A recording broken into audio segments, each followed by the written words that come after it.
ja me näeme, et aku on täiesti ära roostetanud need aku liitekohad.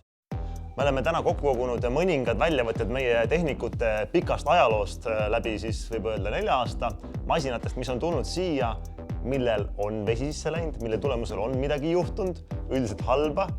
Ja võtame mõned näited, vaatame neid, mis vesi on teinud, kui palju see on maksma läinud inimestele, kes on soovinud seda masinat taaskord sõitma panna ja räägime võib-olla, mis saaks üldse teha, et seda ikkagi tegelikkuses vältida. Kas selle vältimiseks võib olla näiteks veekindluse tõstmine. Esimene näide on meil siin üks F3 ja me näeme, et siin on, eks ju, akusellid on täiesti roostes, siin on need aku liitekohad, ma loodan, ma ütlen õigesti selle sõna. Ühesõnaga, me näeme, et siin on palju roostet ehk vesi on sisse pääsenud, kõvasti kurja teinud. Selle sama remondi hind on olnud siis tõenäoliselt koos töö ja akuga kokku kõigest 900 eurot. Ehk siis nagu natuke alla poole selle masina hinnast tõenäoliselt. Aga mis ma tahan sellega öelda, et see ei ole väga odav ja tõenäoliselt ei tahaks seda ise oma masinale teha.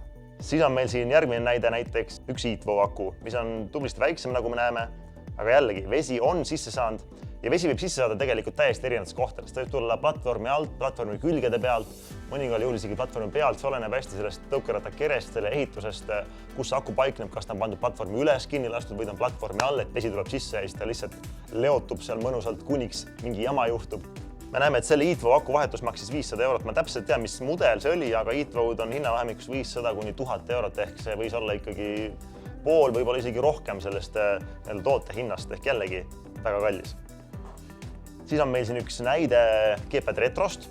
Aku on isegi täiesti veega kaetud, võiks öelda, et võib-olla see on tulnud otse kliendi käest lahti võetud ja me näeme, et see ei ole tõenäoliselt see, mida keegi tahaks leida oma tõukeratta seest.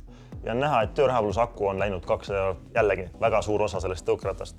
Aku ei ole kindlasti ainuke asi, mis vett kardab. Lisaks sellele on ka muud elektroonilised jubinad, vidinad, kontrollerid, emaplaadid, mis iganes tõukeratta sees võib olla. Et meil järgmine näide ongi siin retrokontroller, kus me näeme, et siin on ikka kõvasti vett sisse läinud, mingi muu asi on ka siin natukene pundund, on kõvasti roostet ja kontroller ei ole kindlasti nii kallis kui aku, aga ikkagi võrdles siis toote hinnaga, mis tol ajal oli 300, on selle kontrolleri vahetusremont kokku läinud 100 eurot ehk siis on meil siin üks Dualtron Thunder, mis on võib-olla üks kallimaid tõukerattaid, mis pikemalt on turul olnud, et selle hinnad varieeruvad seal 3000 euro juures ja me näeme, et aku on täiesti ära roostetanud need aku liitekohad. See kusjuures, siin on nüüd huvitav asi, et see probleem on tekkinud sellest, et tõukeratast on pestnud survepesuriga. Ehk siis, mida kindlasti ei tohiks ka teha. Selle Dualtron Thunderi näiteks remont oli kõigest 1200 eurot. Võib-olla kellelgi on kukub välja taskust, ma ei tea, aga mitte iga päev. Ja lisaks veele on kindlasti teised asjad nagu näiteks tolm, mis satub sisse või muu jura, mis sinna võib tulla, ma ei tea, käiakse kõvasti metsas sõitmas. Ehk siis, et tegelikult satub ka masina sisse tolmu ja lõputõpuks ei ole ka tal kindlasti hea nagu mis iganes arvuti, laptopi või muu elektrooniku puhul, et see kõik mõjutab seda.